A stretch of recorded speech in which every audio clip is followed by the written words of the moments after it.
Bienvenue à ce dernier épisode de l'émission « Et c'est Quatico qui m'était conté ». Aujourd'hui, nous aborderons le volet agricole en milieu urbain. Oui, car la ville de Quaticook a déjà été le bassin laitier du Québec. Nous allons donc en apprendre davantage sur l'importance de l'agriculture et de la production laitière en région, ainsi que sur son centre d'initiative et de formation agricole. Eugene Orson Baldwin, considéré à l'époque comme un riche excentrique et de confession protestante, fit construire la ferme patrimoniale en 1912. On raconte même qu'il aurait choisi de s'installer sur le plateau Morgan parce qu'il voulait que sa grange soit plus haute que le clocher de l'église Saint-Edmond. La grange s'inscrit d'ailleurs à l'époque dans le livre des records Guinness en tant que grange la plus longue en Amérique du Nord. Afin de conserver son titre, M. Baldwin a même fait rallonger la grange, totalisant 340 pieds de long. M. Baldwin aurait utilisé un héritage important pour la construire. Elle est couverte en bardeaux de cèdre, de plan rectangulaire et allongé à 2 niveaux, est coiffée d'un toit brisé dit en dos d'âne. 7 lanterneaux de ventilation surmontent la faîte du toit. 3 annexes de plan rectangulaire ont été ajoutées à l'arrière et sur un côté du bâtiment. L'homme possède également à cette époque une centaine de vaches, l'un des plus importants troupeaux Jersey au Canada. Après quelques années florissantes, M. Baldwin connut des déboires financiers qui l'ont finalement acculé à la faillite. En 1940, dans le but d'établir ses fils, M. Lauréat Lavoie achète la ferme Baldwin de Léon Denis Gérin, marchand général et propriétaire d'une beurrerie à Quaticook. Né au Saguenay en 1880, Lauréat Lavoie complète des études en génie forestier à l'Université Laval. Il travaille un temps pour le ministère québécois des Terres et Forêts. Il rencontre sa femme Charlotte à Rivière-du-Loup, où ils vivent pendant une vingtaine d'années et où naissent leurs 5 enfants. Ayant toujours eu un intérêt pour l'agriculture et convaincu de pouvoir redorer sa réputation, il effectue alors avec ses fils plusieurs travaux sur le bâtiment et constitue un important troupeau de vaches laitières de pure race. Il confie rapidement le travail de la ferme à ses fils, Jacques et Bernard, pendant qu'il plante 500 pommiers, s'implique dans des dossiers municipaux. Il est président de la Ligue des propriétaires de Quaticook et milite pour la conservation du réseau d'électricité sous la gouvernance de la ville de Quaticook dans les années 60. Il décède en 1971. La ferme, qui sera transmise de père en fils pendant 49 ans, retrouva alors toute sa santé financière, son troupeau étant reconnu internationalement. Bernard Lavoie, fils de Lauréat, se porta acquéreur de la ferme en 1962. Mais faute de relève dans la famille, il décida de la vendre en 1989 à la ville de Quaticook. Le 26 avril 1999, la ville de Quaticook adopta un règlement nommant la ferme du Plateau monument historique, confirmant ainsi son caractère patrimonial et assurant sa pérennité et sa préservation. Le Centre d'initiative en agriculture de la région de Quaticook a été créé en septembre 1990 et prit graduellement possession de la ferme au début de la décennie. Les premières vaches laitières firent leur entrée dans l'étable en décembre 1992, redémarrant du même coup la production de lait. Encore aujourd'hui, la production laitière constitue la principale source de financement du CIARC. L'exploitation de la ferme vise à dégager des surplus qui servent à financer des initiatives agricoles dans la région. Profitant de la proximité avec la ferme-école, le Centre régional d'initiative et de formation agricole, le CRIFA, offre une précieuse expérience pratique pour la relève agricole. C'est un centre qui est le seul à regrouper les DEP des métiers de l'agriculture et de l'horticulture dans les cantons de l'Est. Fondé en 1994, le CRIFA s'est associé avec des acteurs du milieu pour la réalisation d'objectifs communs de développement régional en agriculture. Dans le but premier de maintenir les fils et filles d'agriculteurs dans la région pour leur formation spécialisée sans avoir à se rendre à l'Apocatière ou à Saint-Hyacinthe, le CRIFA offre le programme collégial de gestion et technologie d'entreprises agricoles en collaboration avec le Cégep de Sherbrooke. Les autres cours offerts au CRIFA sont adjoint administratif, comptabilité et secrétariat, fleuristerie, lancement d'une entreprise, mécanique agricole et automobile, production acéricole, horticole et animale.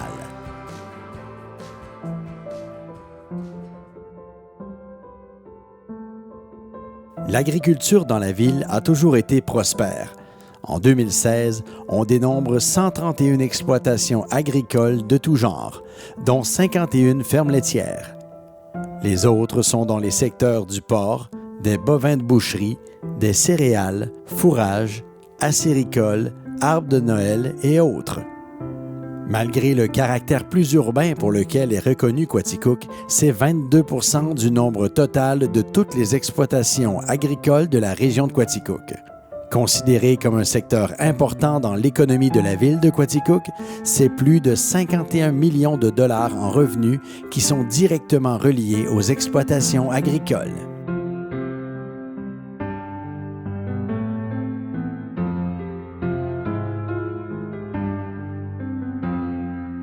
Longtemps surnommé le bassin laitier du Québec, la région de Quaticook connaît une baisse importante du nombre d'exploitations au fil des années.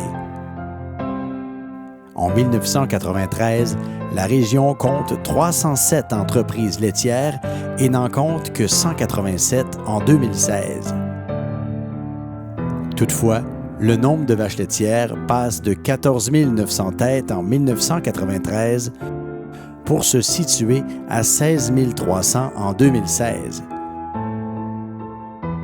Des entreprises moins nombreuses, mais de plus grande taille, se partagent maintenant le paysage des champs de la région.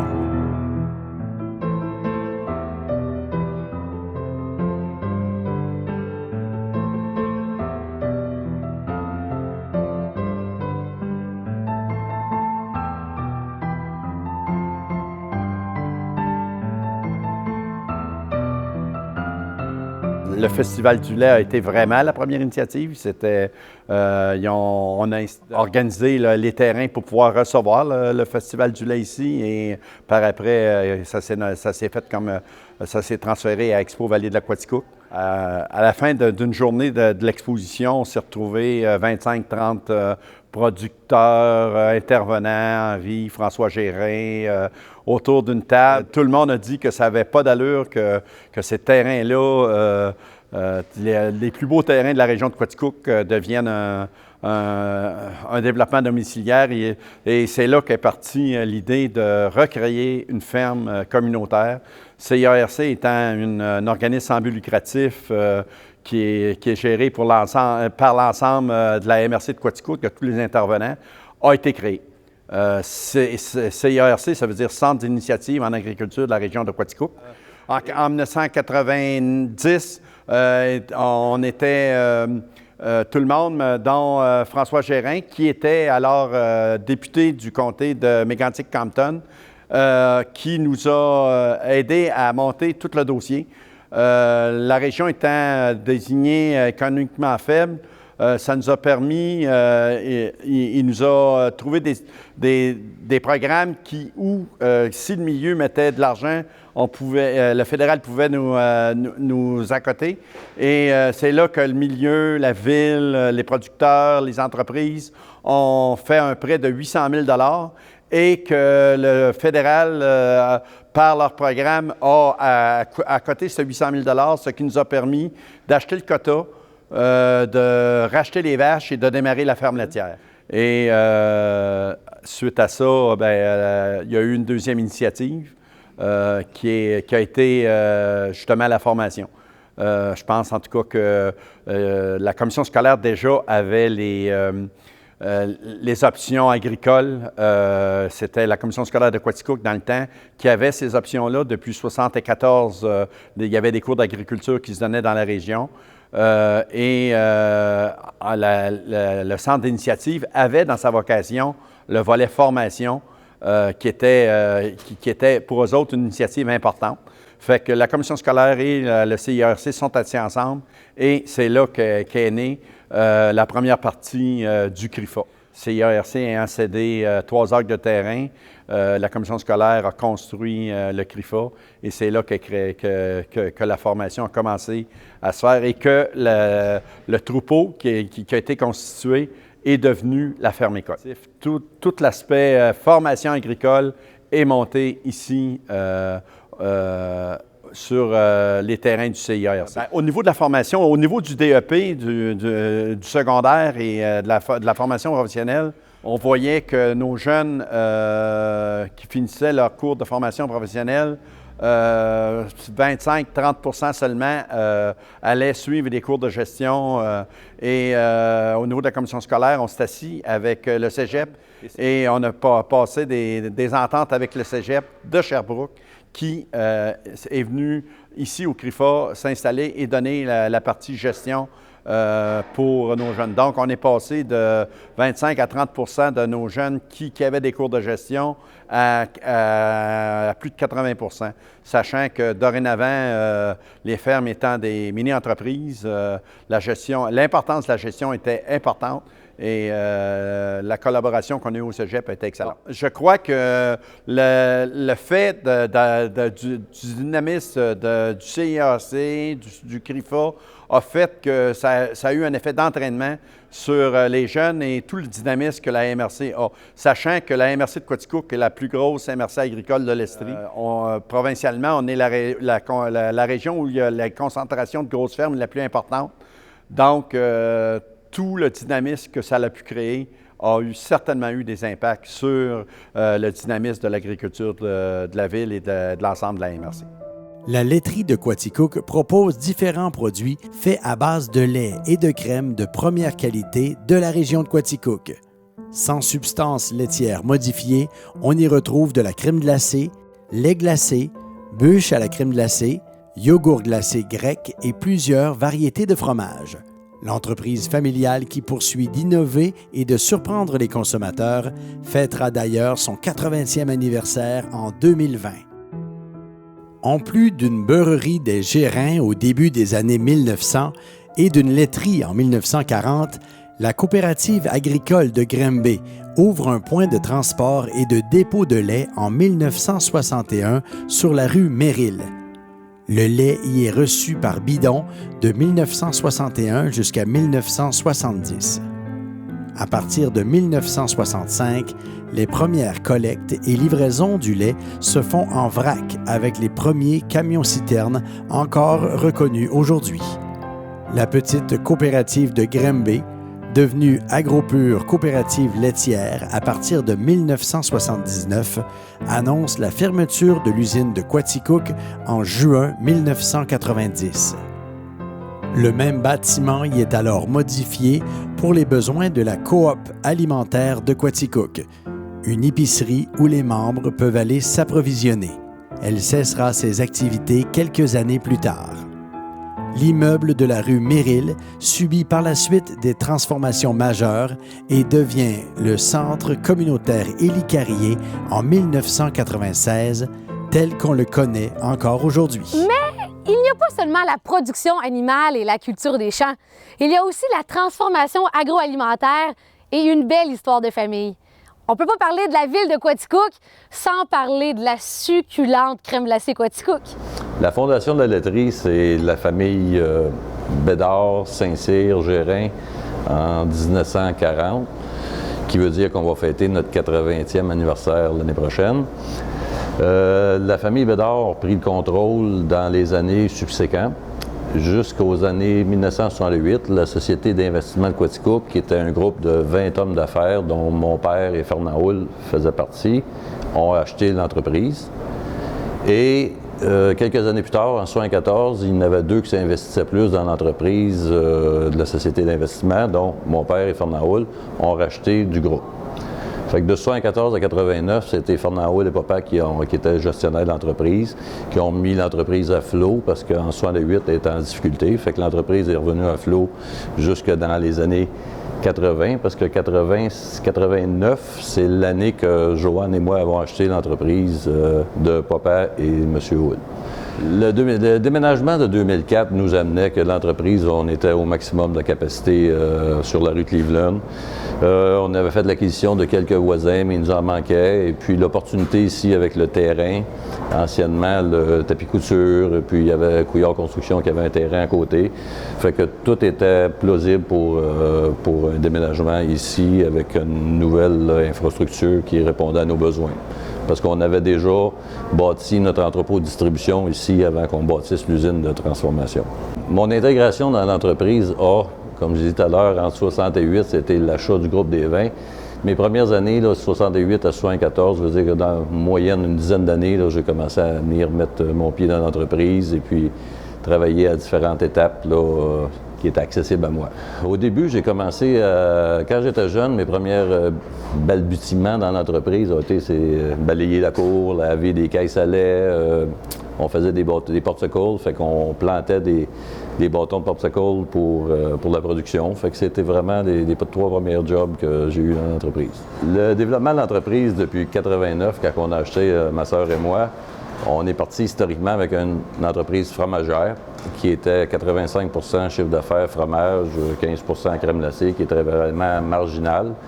Parce qu'il y a des choix qui avaient été faits les années précédentes. En 1976, le lait de consommation il avait arrêté de produire de la consommation. Puis en 89, à notre achat, le développement du fromage cheddar était pas mal passé. Le développement s'est fait dans les années 80. La laiterie n'était pas présente sur le marché dans ces années-là. Fait qu'on avait un bon produit qui s'appelait la crème glacée qu'on a décidé de pousser, faire connaître, sortir de la région. Et puis c'était notre axe de développement. Le cheddar frais du jour, c'est une livraison 6 jours, 7 jours par semaine. Crème glacée, c'est un produit qui est moins périssable, qui se livre hebdomadairement. Et puis le développement s'est fait dans les années 94, 95, 96. On a eu vraiment des grosses croissances, des belles années de croissance qui amènent des casse-têtes, mais qui va sur le bon bord, là. Et puis on a toujours été fiers. On est une entreprise qui a véhiculé le mot Quaticook, la ville de Quaticook à travers de la province. Puis je pense qu'on a réussi ça parce que Quaticook est connu pour la crème glacée et comme ville. L'historique de production, quand on a acheté, aujourd'hui, 2 petites journées de travail fait une année de production de 89. Fait que journalièrement, on va jusqu'à 90 000 litres de crème glacée fabriquée, qui est une norme. Fait que ça fait du volume. La pression, c'est nous autres qui la mettaient sur mon père et M. Houle, parce que moi, ça fait longtemps que je tapais du pied, parce qu'on a débuté l'entreprise avec des machines des années 40. Fait qu'en 89, on partait avec une technologie des années 40 comme équipement, et puis on a renouvelé l'équipement à partir de là, parce que là, on a eu accès au budget. J'ai racheté une partie de l'actionnariat de Joanne à partir des années 2008. Et puis, ces dernières années, je suis seul, puis en préparation pour mes enfants. Actuellement, la relève se prépare. On a un comité de fête avec les filles, avec un formateur, un coach, comment on peut l'appeler. Fait que dans la vision organisationnelle et puis développement d'entreprise. Fait qu'il participe très bien, puis il se développe. Le développement d'entreprise, c'est fait de bouche à oreille, parce qu'on est dans l'alimentaire, puis c'est un produit qui doit se consommer. Fait que si t'aimes, tu le dis à l'autre, puis si t'aimes pas, tu le dis à l'autre avec. Fait que on a réussi à donner au consommateur un produit qu'il recherchait ou qu'il aimait ou qu'il a. C'est un dessert avec. C'est plaisant faire un produit de consommation qui est une réjouissance, là. Alors, le bar laitier de la laiterie Quaticook, il a déménagé avec l'entreprise en 2004. À l'ancienne laiterie, il y avait juste un petit comptoir qu'on pouvait acheter des petits contenants de crème glacée, des 100 ml ou des popsicles à l'unité. Alors, en déménageant, on s'est dit ça serait le fun d'avoir notre propre bar laitier. En se promenant dans la ville, bien, les bars laitiers qui existaient déjà n'avaient pas notre crème glacée. Fait que dans le fond, on allait devenir notre meilleur client. Puis vendre notre crème glacée. Alors, les gens de Quaticook pouvaient venir essayer nos nouvelles saveurs ou venir manger une bonne petite crème glacée en famille. Alors, le bar laitier, là, en saison estivale, là, il est rempli, ça déborde, la file sort jusque dehors. Il y a eu différentes attractions touristiques qui ont vu le jour des dernières années, dont Foresta Lumina. C'est pas ce qui nous a apporté le plus de gens, mais ça l'a fait agrandir nos heures d'ouverture. Alors, on ferme maintenant jusqu'à minuit le soir parce que c'est une activité nocturne. Puis aussi, ça a fait un mouvement de notre clientèle de la région. Alors, les gens viennent peut-être plus tôt au lieu de venir en soirée vu que c'est le niveau touristique qui est plus fort. Alors, il y a beaucoup de gens qui viennent prendre une crème glacée au bar laitier durant l'été. Il y a plusieurs rassemblements. On a vu des rassemblements de motos, de Mustang ou de Spider. Les gens, en faisant des petites tournées, décident, bon, on arrête à la laiterie Quaticook pour prendre un cornet. Les projets à venir pour le SIAC vont dans la direction d'investissements majeurs pour la modernisation de nos installations. Le bâtiment actuel d'élevage laitier date de 1912 et il est très fonctionnel, mais ne répond plus, n'est plus au goût du jour. Les investissements seront tournés vers un nouveau bâtiment d'élevage laitier avec des nouvelles technologies. Tout ce qui est up-to-date pour le bien-être animal, aussi en regard, en lien avec les demandes du consommateur, bien, les nouvelles normes de bien-être animal, oui, retourner les animaux au pâturage, aussi améliorer nos pratiques dans les champs, point de vue optimisation pour les engrais, les pesticides, le moins possible ou pas du tout idéalement, mais c'est des choses qui vont être regardées. Et dans le bâtiment, beaucoup les technologies d'avenir, ce qui est en lien avec la santé des animaux, toutes les composantes du lait, aussi d'investissement pour regarder si on peut faire un lait, livrer pour un marché de créneaux, nourrir nos vaches au foin sec, puis travailler en collaboration avec les transformateurs de la région, point de vue ce côté-là, parce que c'est des demandes des consommateurs qui sont là et puis il faut y répondre. Comme ça, bien, ça va encourager probablement les producteurs de la région à aller de l'avant, mais on va être précurseurs de nouveaux projets là-dedans. Étant donné que nous sommes une région agricole, nous voulons garder nos jeunes chez nous, former la relève, soit parentés ou non apparentés. Ça, il y a des gens que c'est leurs enfants qui vont à l'école, mais il y en a d'autres, c'est non apparentés. Encourager les jeunes à rester là-dedans pour que le milieu agricole soit dynamique dans notre région pour très longtemps, parce qu'il faut toujours se nourrir.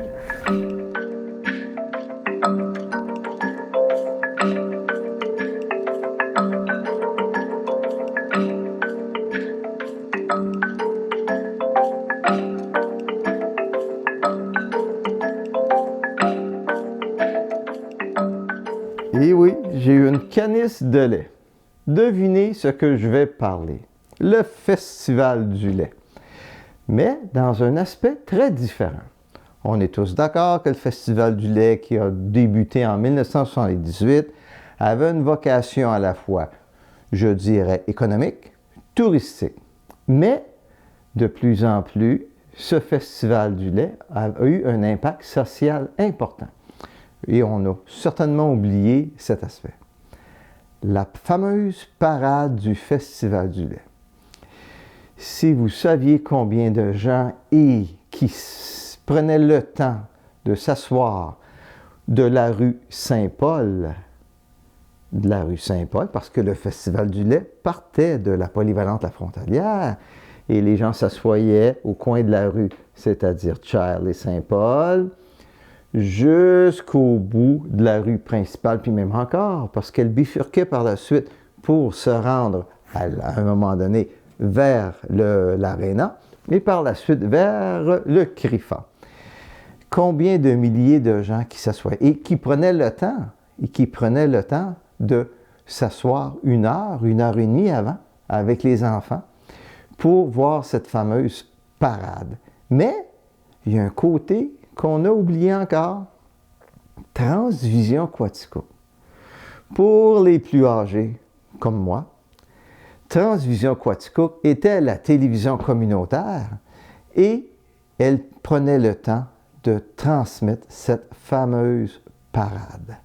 Les animateurs à l'époque, Michel Gérin, Serge Robert, Sylvain Mador, et je serais prêt à me prononcer même peut-être le maire présentement, Simon Mador aussi. Mais rien n'empêche que tout le monde était attiré vers cette parade et c'était grandement apprécié.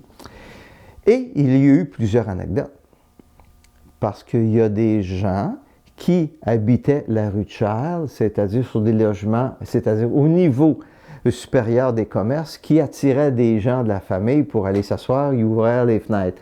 Et j'ai même eu ouï dire, il s'agira de vérifier, c'est qu'il y avait à l'occasion des gens, des jeunes, qui ne pouvaient pas assister à la parade à cause d'otite, de mal de gorge, pris à la maison avec de la fièvre, et non, ils syntonisaient la télévision communautaire, Transvision Quaticook, pour regarder cette fameuse parade. Je crois que la parade a cessé, surtout, je crois, par manque de bénévoles, par peut-être les frais inhérents à ça. Est-ce qu'il y avait des problèmes de sécurité? Ouais. Sécurité, bénévoles et probablement coût, parce que ça serait quelque chose à refaire.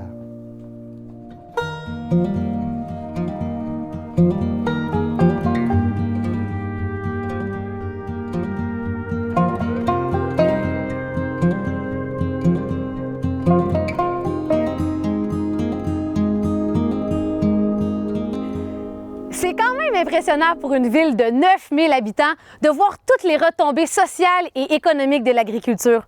Ce sont de nombreux commerces, garages, restaurants, emplois qui en dépendent à Quaticook. Alors voilà, c'est ce qui met fin à l'émission « Et si Quaticook m'était compté ». Merci d'avoir été à l'écoute et j'espère que vous avez apprécié.